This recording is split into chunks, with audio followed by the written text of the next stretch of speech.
नमस्कार बच्चों, जय श्री कृष्णा। स्वागत है आपका 11th होम साइंस की क्लास में। तो बच्चों, हम 6th लेसन पढ़ रहे थे, शेषवावस्था से बाल्यावस्था तक विकास 1।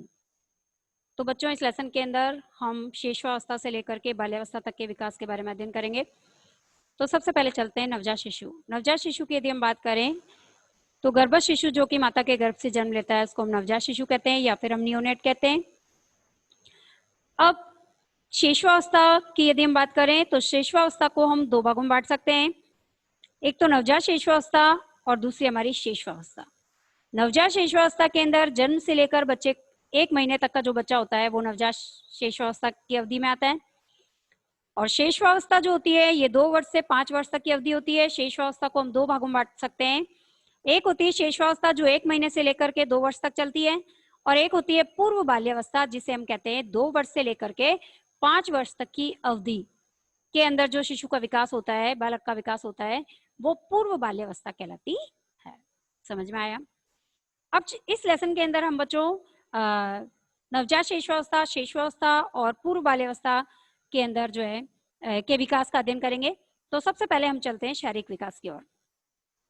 शारीरिक विकास की बात करें तो सबसे पहले नवजात शिशु की यदि हम बात करते हैं तो नवजात शिशु जो होता है इसके शरीर का भार जो होता है 1 महीने के अंदर दुगना हो जाता है।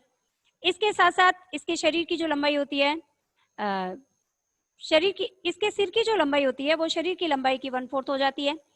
इसके साथ साथ यदि हम शेषवावस्था को देखें तो शेषवावस्था के अंदर जो शिशु होता है 2 वर्ष की आयु तक का शिशु होता है इसके अंदर, तो उसका भार जो होता है वो 2 से 3 पाउंड बढ़ जाता है। साथ साथ इसकी लंबाई भी 2 इंच जो है वो बढ़ जाती है। देखो, नवजात शेषवावस्था के अंदर बच्चे के सिर पर छोटे छोटे बाल उगने लग जाते हैं, जबकि शेषवावस्था जो होती है इसके अंदर 2 वर्ष का बालक होता है। 1 महीने से लेकर 2 वर्ष तक का विकास है। तो इसके अंदर बच्चा जो है बैठना भी सीख जाता है, खड़ा रहना भी सीख जाता है, चलना भी सीख जाता है ना, थोड़ी थोड़ी साइकिल चलाना भी सीख जाता है ना।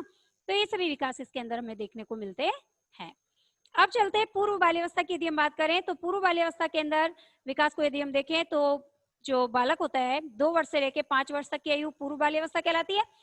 तो इस अवस्था के अंदर बालक की जो लंबाई होती है वो 3 इंच वृद्धि होती है उसकी लंबाई में। इसके साथ साथ हम कह सकते हैं कि बच्चा जो होता है इसके अंदर स्वयं खाना खाना सीख जाता है, कपड़े पहनना सीख जाता है, अपने कपड़े के बटन लगाना सीख जाता है, मोती पिरोना सीख जाता है ना। तो इस प्रकार से बच्चों के अंदर विभिन्न प्रकार के विकास हमें देखने को मिलते हैं। तो हम कह सकते हैं कि नवजात शेषवावस्था, शेषवावस्था और पूर्व बाल्यावस्था में शारीरिक विकास किस प्रकार से होता है ये हमने देखा।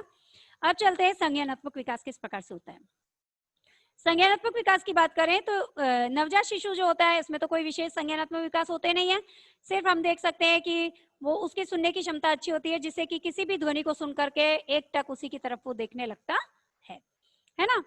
और उसकी तरफ, उस ध्वनि की तरफ वो अपने आप को जो है मुड़ तो नहीं पाता है वो प्रॉपर, लेकिन फिर भी जो है उसकी तरफ देखता है और अनुक्रिया करता है, जिससे कि हम उसे समझ सकते हैं कि वो ध्वनि को पहचानने लगा है। अब इसके बाद शेषवावस्था के अंदर यदि हम देखें संज्ञानात्मक विकास, तो इसके अंदर जो है बच्चा रोता भी है, वस्तुओं को फेंकता भी है ना। इसके साथ साथ जो है विभिन्न स्थितियों के अंदर वो अपना सामंजस्य भी बिठा सकता है ना। और इसके साथ साथ वो बड़ों की कॉपी पेस्ट करना सीख जाता है। जब बच्चा 1.5 से 2 साल का होता है तो कोई भी बड़े काम जो करेंगे वो भी छोटा करने की उसको जो है करने का मन होता है। जैसे बड़े ब्रश करते हैं सुबह सुबह तो वो भी कहता है मैं भी ब्रश करूंगा, है ना। या फिर बड़े कहीं चप्पल पहनकर बाहर जाने के लिए रवाना होते हैं तो वो भी चप्पल पहनकर रवाना होता है।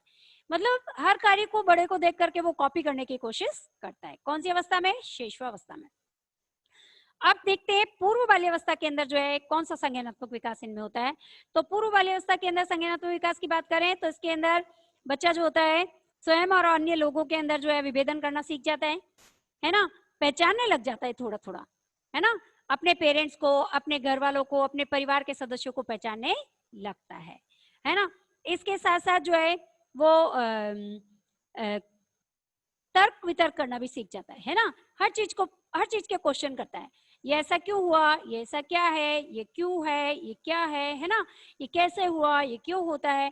कई प्रकार के तर्क वितर्क जो है वो करने लगता है। कौन सी अवस्था में? पूर्व बाल्यावस्था के अंदर। तो इस प्रकार के संज्ञानात्मक विकास हमने देखे नवजात शिशु में और पूर्व बाल्यावस्था में और शेषवावस्था के अंदर। ठीक है, अब चलते हैं हम भाषा विकास। भाषा विकास की बात करें तो नवजात शिशु जो होता है वो तो कोई भाषा का विकास ज्यादा तो उसमें होता नहीं है, वो तो सिर्फ यही है कि उसको भूख लगती है तो वो रोता है ना, क्रंदन करता है वो। या तो वो गीला कर देता है बिस्तर तब वो रोता है, या फिर वो उसे भूख लगती है तो वो रोता है। रो करके क्रंदन करके जो है, यही उसमें भाषा का विकास हम देखने को हमें मिलता है। इसके साथ साथ वो जो है श्वास लेने की प्रक्रिया, उसका श्वसन तंत्र जो होता है वो भी कार्य करने लगता है, वो श्वास लेने की प्रक्रिया जो है उसमें हमें दिखाई देने लगती है। इसके साथ साथ यदि हम शेषवावस्था के अंदर भाषा का विकास देखें तो शेषवावस्था के अंदर बालक जो होता है इसके अंदर जो है विभिन्न ध्वनियों का उच्चारण करना सीख जाता है और विभिन्न प्रकार के हाव भाव देना सीख जाता है। गुस्सा होना, रूठना, खुश होना, स्माइल देना, है ना, ये सब सीख जाता है। ये सब हमें दिखाई देते हैं उसके अंदर। अब पूर्व बाल्यावस्था की बात करें तो पूर्व बाल्यावस्था में भाषा का विकास किस प्रकार से होता है, तो इस अवस्था के अंदर जो है हम देख सकते हैं कि बच्चे जो है छोटे छोटे शब्द बोलने लग जाते हैं, फिर बड़ों को देख करके शब्दों से सेंटेंस बनाना सीख जाते हैं। पहले 2 शब्दों को जोड़ना सीख जाते हैं, फिर 3 शब्दों को जोड़ना सीख जाते हैं, फिर 4, फिर पूरी 1 लाइन बोलना सीख जाते हैं, है ना। तो हम कह सकते हैं कि 5 वर्ष का होते होते बच्चा जो होता है पूर्ण वाक्य जो है वो बोलना सीख जाता है। तो पूर्व बाल्यावस्था के अंदर भाषा का विकास हमें अच्छे से देखने को मिलता है बालकों में। अब चलते हैं बच्चों, सामाजिक विकास किस प्रकार से होता है। सामाजिक विकास की बात करें तो नवजात शिशु जो होता है इसके अंदर सामाजिक विकास जो है, बच्चा जो होता है सिर्फ माँ के स्पर्श को ही पहचानता है, उसे माँ का स्पर्श अच्छा लगता है ना। और नए लोगों को वो पहचाने पूर्ण रूप से तो नहीं पहचान पाता है, लेकिन जो है नए लोगों को देख करके खुश होता है ना। और वो प्रसन्न रहता है, संतुष्ट रहता है नए लोगों को देखकर। यदि कोई भी उसके पास बैठा है तो वो खुश रहेगा, यदि कोई उसको छोड़कर सभी चले जाएंगे तो उसको जो है वो रोने लग जाता है, क्रंदन करता है। यही देखने को मिलता है नवजात शिशु के अंदर। सामाजिक विकास इसी प्रकार का होता है, यानी कि वो अपनी माँ के स्पर्श को पहचानता है, प्लस उसके पास जो बैठे रहते हैं उसको जो प्यार करते हैं, उसके साथ जो प्यार से बात करते हैं, उसको खिलाते हैं, उसके साथ उसका जुड़ाव हो जाता है। और जैसे ही उसको छोड़ के जाते हैं तो वो रोने लग जाता है। अब चलते हैं हम शेषवावस्था। शेषवावस्था के अंदर जो है सामाजिक विकास किस प्रकार से होता है, देखो इस आयु के अंदर बच्चा जो होता है मुस्कुराता है ना। बालक जो होता है ध्यान आकर्षित करता है, हाथ पांव चलाता है, किलकारी भरता है ना। अजनबी लोगों से डरकर शांत भी हो जाता है, अपने लोगों को देख करके मुस्कुराता है ना।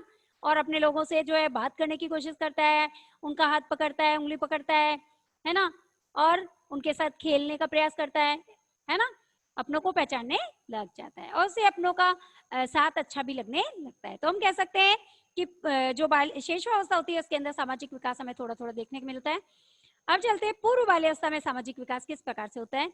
तो देखो पूर्व बाल्यावस्था की बात करें तो इस अवस्था में माता पिता और परिवार के अन्य सदस्य जो होते हैं, रिश्तेदार जो होते हैं, वो विशेष भूमिका निभाते हैं। इसके अंदर बालक जो होता है जैसे जैसे बाहरी लोगों के संपर्क में आता है वैसे वैसे जो है वो उनके साथ जुड़ता जाता है और उनके साथ जो है अपना व्यवहार बनाए रखना सीख जाता है ना। उनके साथ बातचीत करता है, उनके साथ खुश रहना सीख जाता है ना। और उनके साथ खेलने का प्रयास करता है, उनको कहता है मेरे साथ खेलो, है ना। इस तरीके से कई प्रकार की जो है वो प्रतिक्रियाएं उसमें देखने को मिलती है। इसके साथ साथ इस अवस्था के अंदर जो है बालक जो होता है पेरेंट्स पर निर्भर थोड़ा थोड़ा कम होने लग जाता है ना। और अपनी बच्चों की टोली के साथ, अपने दोस्तों के साथ, अपने मित्रों के साथ ज्यादा रहता है ना, बच्चों के साथ ज्यादा रहता है। तो हम कह सकते हैं इस अवस्था को हम टोली पूर्व अवस्था भी कह सकते हैं। और बालकों में जो है समूह के प्रति लगाव विकसित हो जाता है, अपने समूह के प्रति, अपने समूह के बालकों के प्रति वो जो है बहुत ही खुश रहता है, उसे खेलना बहुत पसंद होता है ना। खाना पीना सब कुछ भूल जाता है ना। तो इस प्रकार से हम कह सकते हैं कि पूर्व बाल्यावस्था के अंदर भी हमें जो है वो सामाजिक विकास देखने को मिलता है बच्चों में। अब चलते हैं बच्चों सांवेगिक विकास। सांवेगिक विकास की यदि हम बात करें तो सामाजिक विकास के साथ साथ नवजात शिशु की बात कर रहे हैं हम। तो नवजात शिशु की यदि हम बात करें तो नवजात शिशु जो होता है इसके अंदर हम कह सकते हैं कि इस अवस्था के अंदर बच्चा जो होता है उसे भय रहता है या फिर प्रेम रहता है या फिर क्रोध रहता है। जन्म के समय जो है ये इतने तो हमें नहीं दिखाई देते, सिर्फ ये है कि बच्चा रोता है, क्रंदन करता है या फिर भय, वो डर जाता है एकदम से, है ना। एकदम से बच्चे को उठा लेते हैं तो वो डर जाता है, एकदम से बच्चे के सामने हम चिल्ला देते हैं तो वो रो जाता है, डर जाता है। तो हम कह सकते हैं कि नवजात शिशु के अंदर तो संवेग जो है हमें सिर्फ रोना या फिर भय, है ना। गुस्सा तो यही है कि वो रोएगा तो गुस्सा ही आ रहा है उसको, है ना। तो क्रोध, भय और गुस्सा और प्रेम, है ना, जब उसे मम्मी लेती है अपनी गोद में और उसे फीडिंग कराती है तो वो बहुत बड़ा ही खुश होता है, उसे भूख लग रही होती है तो, है ना। तो हम कह सकते हैं कि इस प्रकार का संवेगिक विकास जो है नवजात शिशु में देखने को मिलता है। अब चलते हैं हम शिशुअवस्था। शिशुअवस्था के अंदर यदि हम देखें तो इस अवस्था के अंदर शिशु में जो है वो क्लेश और प्रसन्नता का उद्भव होता है। 5वें महीने में जो है इनके अंदर क्लेश है, क्रोध है, घृणा है, भय है, ये संवेग उत्पन्न हो जाते हैं, है ना। संवेग कौन कौन से होते हैं? संवेग तो यही है, गुस्सा है, भय है, प्रसन्नता है, हर्ष है, क्रोध है, क्लेश है, ये सब क्या है? संवेग कहलाते हैं। तो ये हमें जो है ईर्ष्या है, ये सभी जो है हमें जो है 2 वर्ष तक का जब बच्चा होता है तो उनके अंदर ये सभी संवेग जो है वो परिस्थितियों के अनुसार जो है उत्पन्न होते रहते हैं और समाप्त भी होते रहते हैं। अब चलिए यदि हम देखें पूर्व शेष बाल्यावस्था की बात करें तो पूर्व बाल्यावस्था के अंदर संवेगात्मक विकास जो है हमें तीव्र रूप से दिखाई देता है। जैसे जो है भय है, ईर्ष्या है, क्रोध है, गुस्सा है, चिल्लाना है ना, थकान है, ये बच्चों में हमें जो है विशेष रूप से दिखाई देती है। जब बच्चे खेल के आते हैं, खेल खेल में बच्चे आपस में झगड़ते रहते हैं तो गुस्सा आ जाता है, लड़ाई कर लेते हैं, है ना। तो ये क्या होता है, उस समय क्रोध आता है और उन्हें भय भी रहता है कि कोई उन्हें मार ना दे, पीट ना दे।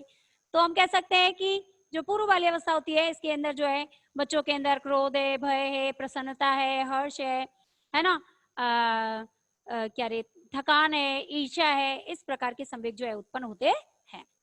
अब चलते हैं बच्चों व्यक्तित्व का विकास। व्यक्तित्व के विकास की यदि हम बात करें तो नवजात शिशु जो होता है ये बड़ा ही नवजात शिशु अवस्था जो होती है बड़ी ही नाजुक अवस्था होती है बच्चों की।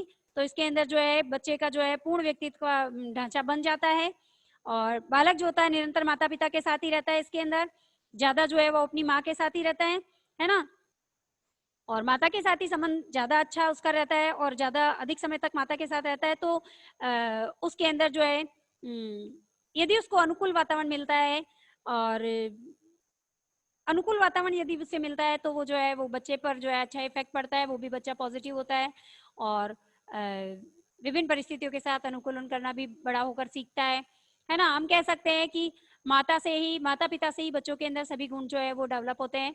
तो नवजात शिशु को माता का स्पर्श ज्यादा रहता है, माता के साथ ही ज्यादा रहता है। तो यदि उस समय माता जो है पॉजिटिव रहती है, खुश रहती है, तो हम कह सकते हैं कि बच्चों के अंदर भी जो है ये सभी गुण विकसित होते हैं और उसके व्यक्तित्व का अच्छा विकास होता है बड़े होकर के।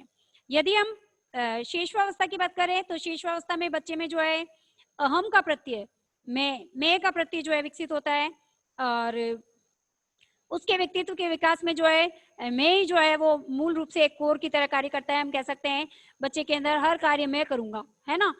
हाँ, और उसके अंदर जो है